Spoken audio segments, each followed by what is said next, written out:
ये तस्वीर देख रहे हैं आप जो मेरे पीछे लगी हुई है, मेरे बेटे की तस्वीर है। क्यूट है ना?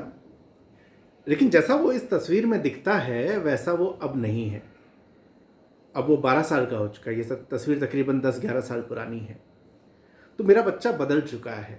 उस समय जैसी बातें करता था वैसी बातें अब नहीं करता। उस समय जो समझता था उससे ज़्यादा चीज़ें अब समझता है।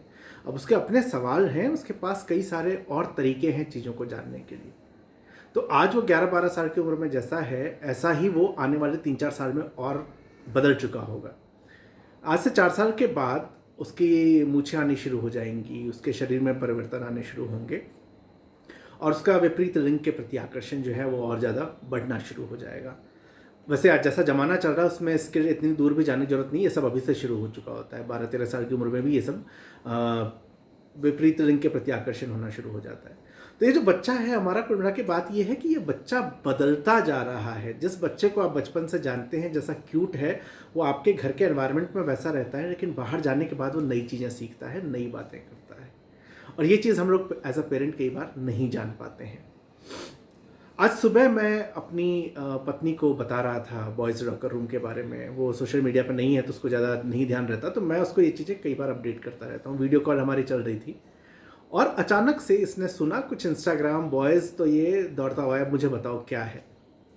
इसकी जूम क्लास चल रही थी। मैंने कहा थोड़ी देर के बाद बात करेंगे, तुम अपनी क्लासेस पूरी कर लो। उस दौरान मैं ये सोचता रहा कि मुझे इसको बताना है कि मुझे नहीं बताना है। जब इसने दोबारा कॉल किया करीब 15 मिनट के बाद, तब तक मैं क्लियर था कि मुझे मेरे बेटे को बताना है कि ये बॉयज़ लॉकर रूम क्या है और इसमें क्या हुआ। मैंने इसको पूरा क्लियर किया कि इसके अंदर ऐसा ऐसा होता है, इस तरह की चीज़ें लड़कों ने की हैं और ये गलत है, आप किसी तरह इस तरह से नहीं कर सकते। तो मैंने फिर उससे पूछा कि कहीं तुम तो ऐसी हरकतें नहीं करोगे, कहीं तुम्हारे दोस्तों में ऐसी बातें नहीं होती हैं? तो उसने मुझे जवाब ये दिया, आपको मुझ पर भरोसा नहीं है क्या? अब इस जवाब के बाद एज अ पेरेंट आप स्टम्प हो जाते हैं। ओह माय गॉड, मेरा बेटा कितनी प्यारी बात कर रहा है। मैंने उससे जवाब दिया कि मुझे तुम पे भरोसा है, लेकिन बहुत सी चीज़ें बदल जाती हैं। तुम्हारे साथ तुम जिस दुनिया में रहते हो वहाँ बहुत कुछ चेंज हो जाता है। वहाँ पे तुम्हारे दोस्त बदल जाते हैं। तुम्हें एक दिन कोई कहेगा कि यार तुम क्या बातें कर रहे हो, तुम्हें ऐसा नहीं, तुम मर्द बन। अरे मर्द बन यार, मर्द जानता है क्या होता है। तो मैंने बेटे से फिर पूछा कि तुझे पता है मर्द क्या होता है? तो मेरे बेटे ने कहा, मर्द वो होता है जिसको दर्द नहीं होता। अब सोचिए कि 12 साल के लड़के का ये डायलॉग है। मैंने उसको कभी नहीं कहा कि मर्द कौन होता है, मर्द वो नहीं, जो मर्द वो होता है जो जिसको दर्द नहीं होता। ये बात मैंने नहीं कही है, उसने ये बात कहीं टीवी में सुनी है। आपको अंदाजा है कि किस तरह से ये सारी चीज़ें हल्के हल्के उनके दिमाग में आती जा रही हैं। और हमारे वो बच्चे, क्योंकि हमें ये गलतफहमी होती है कि हमारे बच्चों को हम अच्छे से जानते हैं, हमारे वो बच्चे बदल रहे हैं, वो चीज़ों को देख सुन के कुछ और समझ रहे हैं। तो मैंने उसको कहा कि बेटा मर्द वो नहीं होता जिसको दर्द नहीं होता। मैं मर्द हूँ, मुझे दर्द होता है, मुझे रोना भी आता है, चोट लगती है, दुख होता है, या कोई धोखा दे तो भी दुख होता है। तो हमारे वो सारे इमोशंस बड़े नॉर्मल हैं। तो कभी इस गलतफहमी मत आना कि मर्द को दर्द नहीं होता। और यही जो एक दिक्कत है, यही दिक्कत तुम्हारे को कहीं ना कहीं आगे आएगी जब तुम्हारे कई दोस्त इस तरह की बातें करेंगे। वो तुमसे कहेंगे कि अबे साले डरता है क्या, अबे मजे ले, अरे ये देख, अरे तू ये कर, तू ऐसा कर, तू मर्द है, डर मत। और तब तुम्हें कई बार उस टाइम में लगेगा कि अरे यार कैसी बातें कर रहे हैं, लेट मी प्रूव कि मैं भी एक पावरफुल बंदा हूँ, मैं मर्द हूँ। तो ये जो प्रूव करने का प्रेशर तुम्हारे ऊपर आएगा ना बेटा, ये प्रेशर तुम्हारे लिए चीज़ों को खराब करेगा। मैं नहीं जानता ये बातें मैंने उसको कही और ये बातें उसको कितनी समझ में आई मैंने, लेकिन 12 साल की उम्र का है। मैं अपनी तरफ से यही कोशिश कर सकता था कि मैं उसको कहूँ और मैं उसको समझाऊँ कि यार ये मर्द बनने का जो प्रेशर है ना, ये बड़ा अलग टाइप का है। मर्द की डेफिनेशन वो नहीं कि मर्द को दर्द नहीं होता। मर्द की डेफिनेशन है man against rape and discrimination.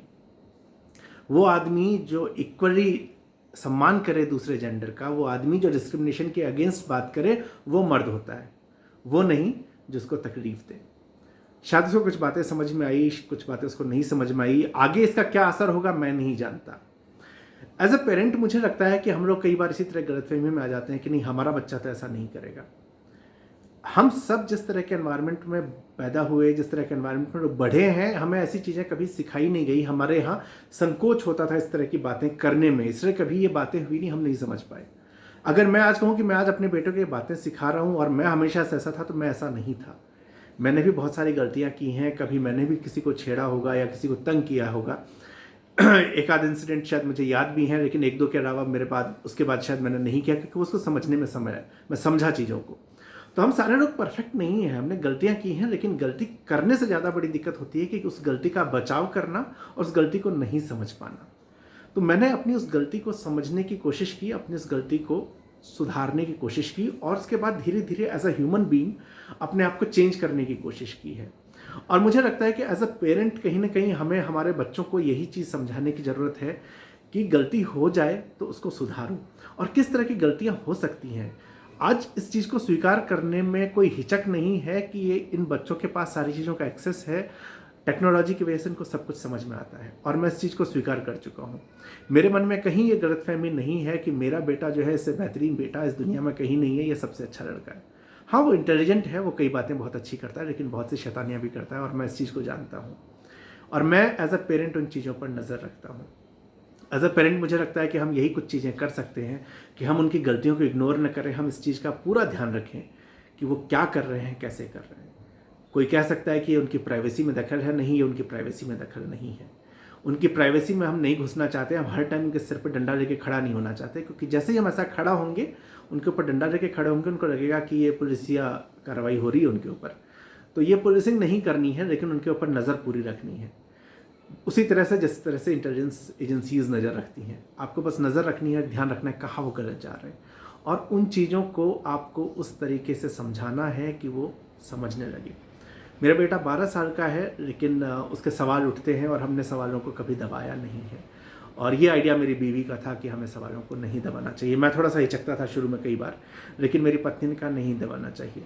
एक बार उसने किसी रेप केस की न्यूज़ सुनी और उसने पूछा रेप क्या होता है, तो मेरी पत्नी ने उसे बताया।